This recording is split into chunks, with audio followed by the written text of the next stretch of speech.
आज हम लोग बात करेंगे सर्वाइकल कैंसर के बारे में, जिसे बच्चेदानी का मुंह का कैंसर भी कहते हैं। क्यों? क्योंकि जनवरी का जो महीना होता है, जनवरी मंथ, इसे सर्वाइकल कैंसर अवेयरनेस मंथ के तौर पे मनाया जाता है। ये डब्ल्यूएचओ के द्वारा घोषित किया गया है कि जनवरी में अवेयरनेस प्रोग्राम जो सर्वाइकल कैंसर के लिए रहता है, इसको और तीव्र गति से चलाया जाए।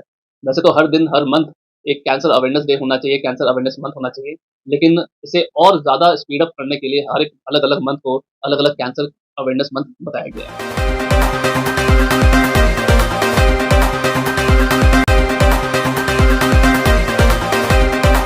नमस्कार, मैं doctor Abhishek Anand, director Narayana cancer centre Patna and head of the department Paras hospital Patna.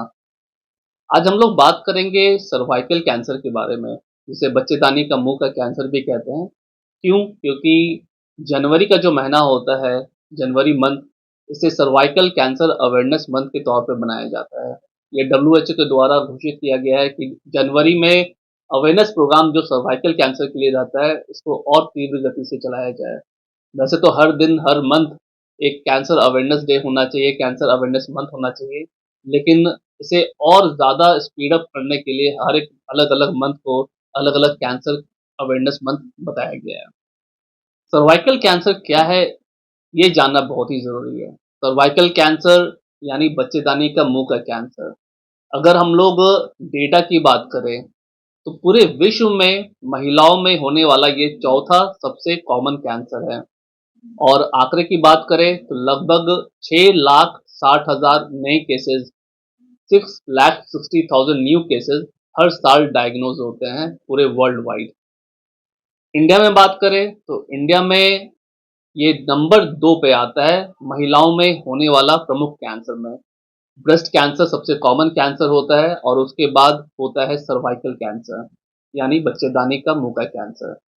और आंकड़ों की बात करें तो लगभग 1,25,000 से ज़्यादा केसेस हर साल डायग्नोज किए जाते हैं सर्वाइकल कैंसर के।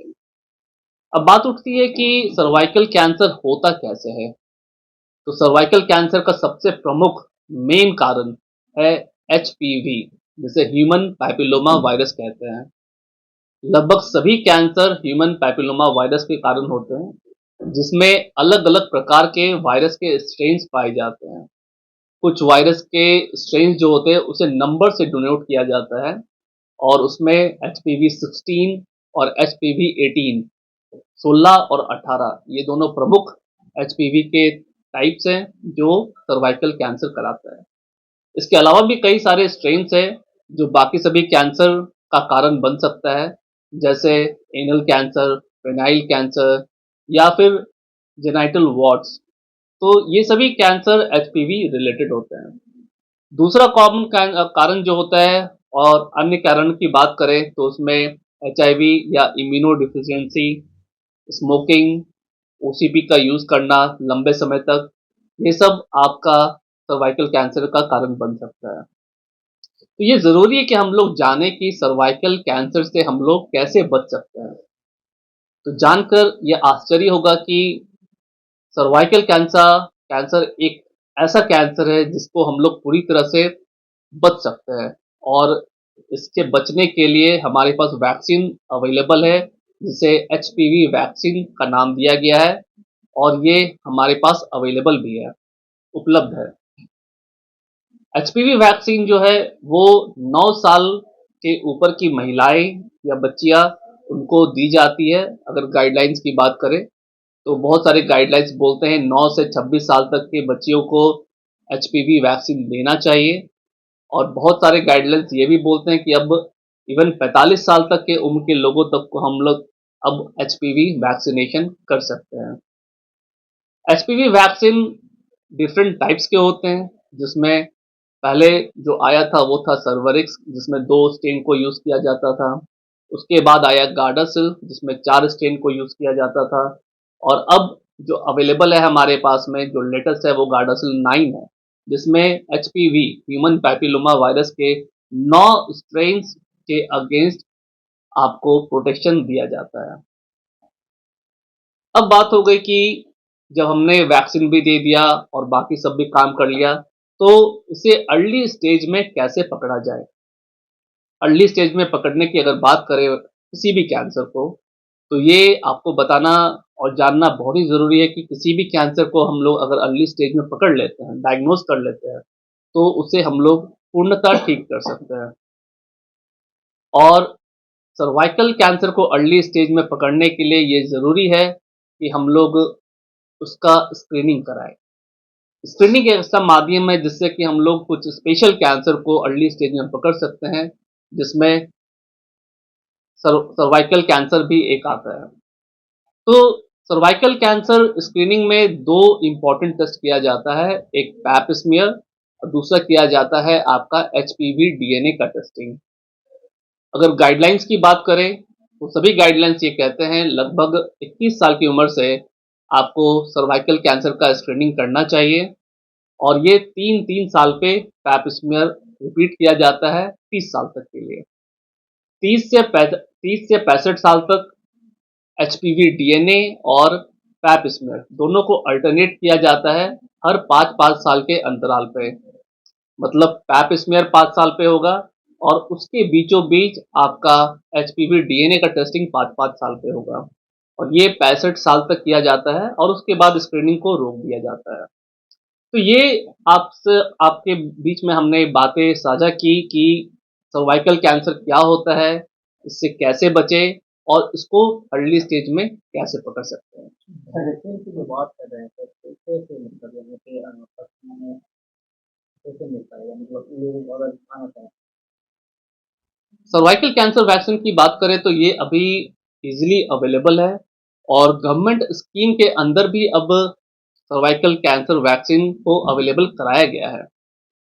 जो लेटेस्ट वैक्सीन है गार्डासिल 9 और उसके पहले के जो वैक्सीन है सर्वोरिक्स और आपका गार्डासिल, ये सभी वैक्सीन अवेलेबल हैं और सरकार के द्वारा भी अपने गवर्नमेंट ऑफ इंडिया के द्वारा भी एक कदम उठाया गया है कि 9 साल से ऊपर की जो बच्चियां हैं उनको सर्वाइकल कैंसर वैक्सीन दें और इससे आप सर्वाइकल कैंसर को मुक्त करा सके। सर जो ग्रामीण क्षेत्र की महिलाएं हैं पढ़े लिखे लोग हैं, तो कैसे पहचाने लक्षण कुछ बताइए ताकि लोग पहचान सकें कि हमें क्या बीमारी है प्रदान की।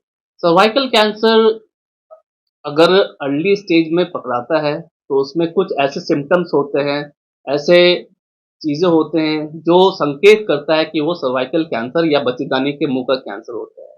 जिसमें कॉमन चीज़ें हैं वाटरी डिस्चार्ज होना पीवी मतलब पानी आना ज़्यादा। दूसरा ब्लड आना, ब्लीडिंग, एबनॉर्मल ब्लीडिंग। अगर सेक्सुअल इंटरकोर्स के बाद ब्लीडिंग हो रहा है, उसके दौरान ब्लीडिंग हो रहा है या पीरियड्स के बीचों बीच ब्लीडिंग हो रहा है या फिर जब मेनोपॉज हो गया उसके बाद ब्लीडिंग हो रहा है, तो ये सभी संकेत करता है कि उसे सर्वाइकल कैंसर हो सकता है और उसकी जांच करा लेनी चाहिए।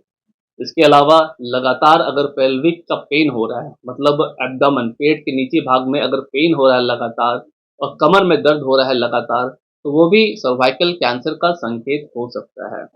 इसके अलावा किसी कैंसर में बात करें तो फैटीग मतलब कमजोरी लगना, थकावट महसूस होना, ये सब कैंसर का संकेत होता है।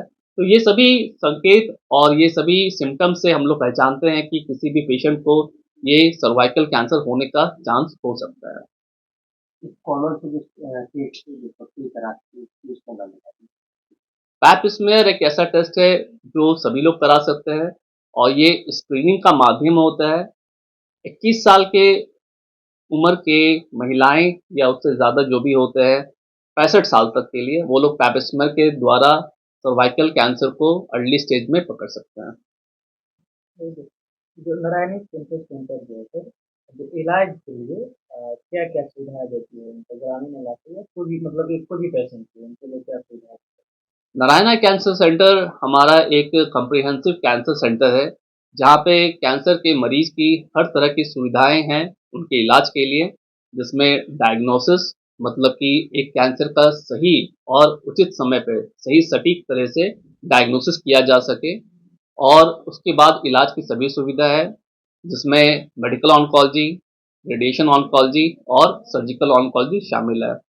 मेडिकल ऑन्कोलॉजी की बात करें तो उसको हेड मैं ही कर रहा हूँ और उसमें target therapy, immunotherapy, chemotherapy, hormone therapy, इस तरह की सभी लेटेस्ट दवाइयाँ जो उपलब्ध हो सकती है अभी मेडिकल ऑन्कोलॉजी के फील्ड में, सब हम लोग रेगुलर बेसिस पे देते हैं। जो भी विश्व स्तरीय इंस्टीट्यूट है पूरी दुनिया में, उस पे आधारित प्रोटोकॉल को हम लोग फॉलो करते हैं। और इलाज का कोई सरकारी सुविधा? यहाँ पे हमारे पास में आयुष्मान भारत की सुविधा उपलब्ध है। हमारे पास एक एनजीओ है जिसे आनंद केयर फाउंडेशन का नाम दिया गया है, और इसके ज़रिए हम लोग कोशिश करते हैं कि जो गरीब पेशेंट्स हैं, स्पेशली जो बच्चे हैं और जिनका ट्रीटमेंट करने से पूरी तरह से ठीक किया जा सकता है कैंसर को, उन लोगों को हेल्प कर सकें। और उन लोगों को हम लोग कोशिश करते हैं कि मैक्सिमम हेल्प अपने फाउंडेशन से, अपने एनजीओ से कर सकें। पहचान करना दो तरह का, एक सरकार वाले है, हमारे यहाँ सभी तरह के आयुष्मान कार्ड को अवेलेबल है। स्वीकार किया जाता है। अपना हेल्थ करते हैं। मैं doctor Abhishek Anand, director Narayana cancer centre और head of the department oncology Paras hospital हूँ। मैंने अपनी शिक्षा PMCH Patna, NMCH Patna, AIIMS Delhi, फिर किदवई कैंसर इंस्टीट्यूट बैंगलोर, इन सभी से की। टीएमएच मुंबई में मेरा सिलेक्शन हुआ था, वहाँ पे भी कुछ देर रहा मैं। और ये सभी जगह से शिक्षा प्राप्त करके, एक्सपीरियंस लेके मैं अपने शहर पटना वापस आया हूँ, सो दैट कि यहाँ पे जितने भी गरीब पेशेंट्स हैं, जितने भी पेशेंट कैंसर के हैं, पीड़ित हैं, और उनको रिक्वायरमेंट जो होती है, जो बार बार यहाँ से चाहते हैं कि बाहर चले जाए, तो उनको यहाँ रुकने का प्रयास करते हुए कि उनको बेस्ट ट्रीटमेंट मिल सके और वर्ल्ड स्टैंडर्ड ट्रीटमेंट हम लोग अपने शहर पटना में ही प्रदान कर सकें। Thank you.